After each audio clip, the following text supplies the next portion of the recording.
around you. So change how you view it. Change how you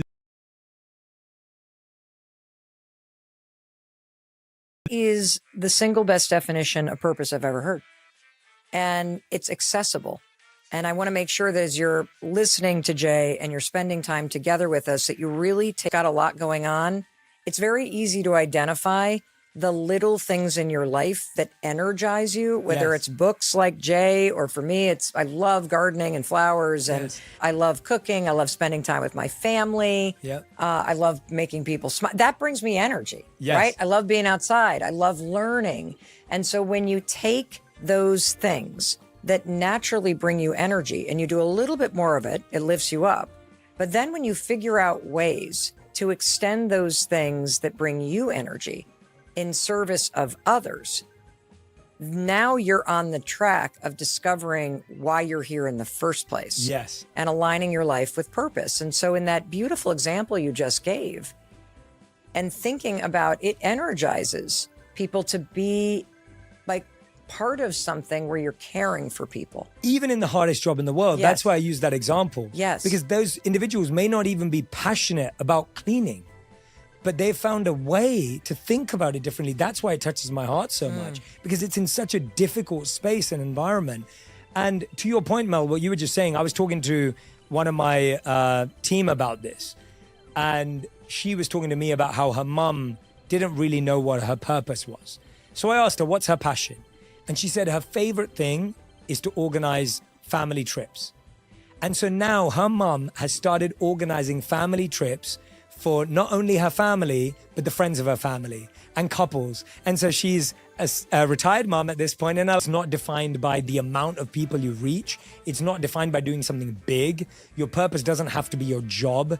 It doesn't have to be something you dream of doing every day. And it brings you so much joy. And by the way, it also gives you validation for something beautiful that you do. We all want validation. We all seek it. And I want to just normalize that, because I think people feel bad for wanting it. But we all need to feel wanted and needed and loved. It's part of being human. But the problem is when you become someone you don't want to be, and it brings you so much joy. And by the way, in a new chapter and isolated and needing to like meet all new friends and build community, that I learned of, and it's dahlias, and you need to dig them up. I know I'm getting really geeky on flowers. And the frost was starting to hit, and it was an entire field. I tracked down the person who was growing the flowers and found out that they had had a health issue. And so I organized a bunch of women that I had recently met to help this person dig up the tubers. That is an example that has nothing to do with career. It has nothing to do with my life's mission and all the things I do for work. It's me. And that small example is an example of how you can infuse a sense of purpose in your day-to-day life in really small but deeply meaningful, important ways. Yes, I love that. And it's so true. I'm thinking about Radhi. When Radhi first moved with me to America, she couldn't work here of a New York Times bestselling cookbook. Like, that's a very recent iteration of her life. Well, when we became friends, Jay, so, you know, like you and I have been friends for a long time. And we are extremely supportive and fond. No social media. Nothing. No content. Yeah, exactly. And so obviously we remember her like that. She isn't like that to the world now. But I remember when we moved to LA, Radhi would just be really sad when we'd be driving around and see the homeless situation. And she always loved cooking. Like, she was with distribution programs in the area. She'd go and find out and talk to communities of how she could help. Before she made any content, she was just out there doing that. And that's what built her confidence in being able to do it and being able to deliver. And then even when someone said to her, hey, would you cater? She said, I don't want to do it as catering. She loves cooking as an act of love, as an act of service. If you come over, she'd want to cook for you because you're a friend. That's what she enjoys. She wants to cook for people in need. That's what she gets passion from. She doesn't actually want to be said, hey, can you make 20 meals of this? That's not actually what brings her joy. And so you can see how your purpose doesn't have to be your job. Your purpose doesn't have to be big. Your purpose doesn't have to get you followers. Your purpose doesn't need to have social media. It doesn't need to have any of those things. And actually, if you start without all of those things, you'll build more confidence, that infectious energy you feel, and that I've seen Radhi feel. Well, I want to come back to two themes and highlight it. You know, one of the things that you said is it's not about imagining the thing out there. It's about really stopping and listening and reflecting through energy that when you do it in service of others, it's always been a creative expression. It naturally energizes her. And so she used that to lift herself up in a new chapter of her life. She found a way to be of service.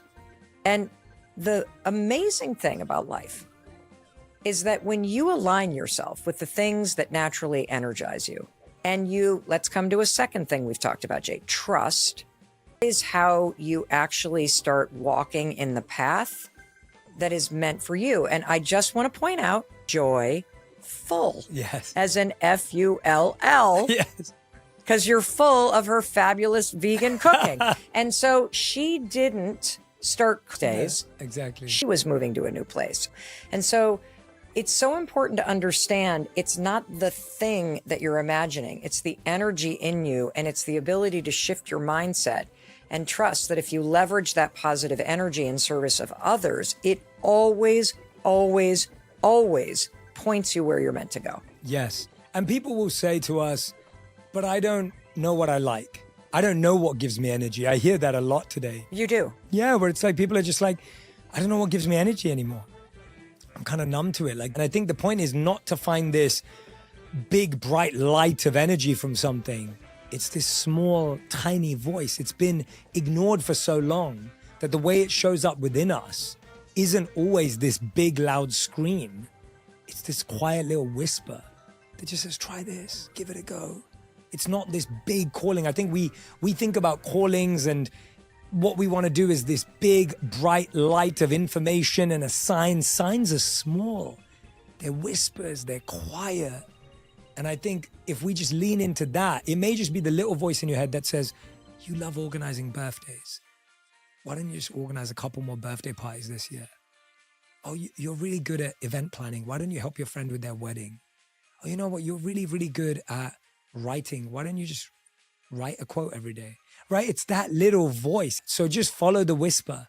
Do you think that your life, if you look backwards, also provides answers for what energizes you? Because I think it's a very important point to validate that we are at a state of chronic stress. Yes.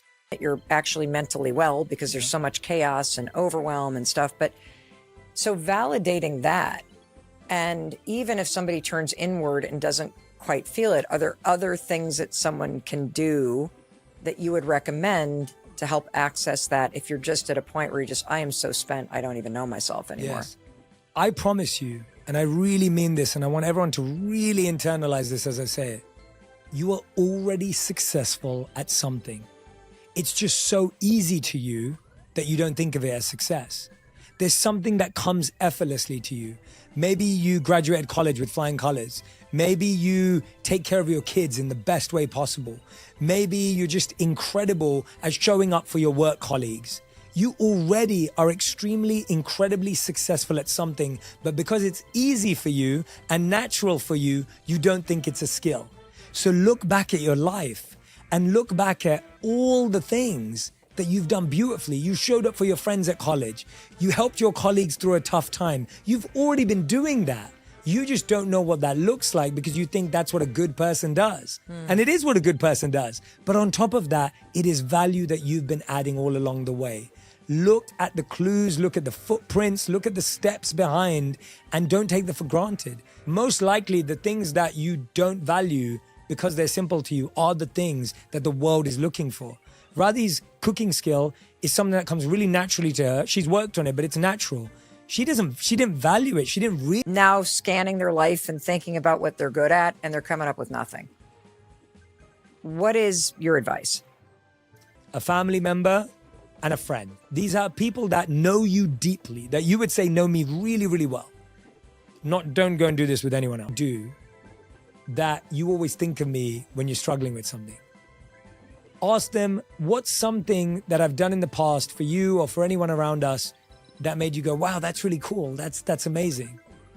And then sit down and ask them, when you're struggling with something, What do I help you do? What do I help you solve? All of a sudden, you get all this input from the people that know you the best because they see in you what you don't see in yourself. We have to remember that. The people that know you and the people that love you, they see in you what you don't see in yourself. What you undervalue is what they deeply value. What you take for granted is what they see as greatness.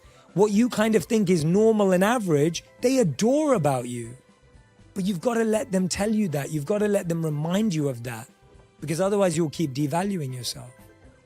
You know what's interesting is that I remember this was like 2 years before I started the podcast from you. I didn't realize I kind of did that with you because I was very stuck. I had reached a point where I was so tired of being on planes and doing the motivational speaking at corporate events, even though I loved it. And I so wanted to get into the podcasting space. And I always know when I want something because unlike you, who is a very like loving and positive person, my signs show up as jealousy. I don't have the monk version. I have the Mel Robbins version of inspiration. It's sort of in that like agitation, right? And so you have this incredible podcast, and I literally felt so jealous and excited for you, but jealous because I'm, oh, Jay's doing it. That means I can't do it. And, you know, it's already done. And since he's already doing, he does such a great job with On Purpose and the most perfect name. And, you know, there's like, you kind of see it in somebody else. And you literally said to me, Mel, you know what you should be doing? When are you going to launch a podcast? Like, you would destroy it. And so you reflected to me the thing that you saw as the next thing that made the most sense. And so I love that advice because the people who do know you well can see the things that you don't see in yourself or see the possibilities that you are actively holding yourself back from. Yeah. You know, one of the things that you've said that I also love is you said weak people focus on others' weaknesses. Strong people focus on their strengths. Can you unpack that? Yeah, it actually perfectly fits with what you just said. So weak people notice other people's mistakes and laugh. Strong people notice other people's mistakes and learn. Weak people to become better. Weak people gossip about others to build up. Weak people envy people ahead of them. Strong people study people ahead of them. And the interesting thing is, both people are looking at the same thing, but they're seeing different things. Because no one is a weak or strong person. It's just what you focus on. And that's what I want people to realize. There's a switch. The switch for envy is study. If you're jealous of someone, if you're envious of someone, you've always been so kind to share so many insights and lessons. I know I've done the same with you. That's what we do. We study each other. And all of a sudden, that envy turns into appreciation, admiration, just complete awe, because you're like, now I know what it takes, right? I remember when I used to see like 14 or something like that, when I started following him. This is 20 years ago now, you're talking about, more than that. And you look at him and you think, oh my God, like, look how he looks, look how he plays, everything else. The moment you start studying his routine, you realize what it actually takes. Someone can sit there and envy and be jealous of his life, which is natural, by the way. And I don't want to make that seem like a bad thing. But you turn jealousy into study. You turn envy into study, and all of a sudden, it's your best friend. Envy can be your best friend if you just replace it for study. 100%. Yeah. I love that. And that's exactly what I did. The thing that's interesting is that, you know, the reason why I wanted to highlight that jealousy can be a useful tool. Yes. Jealousy, serve that.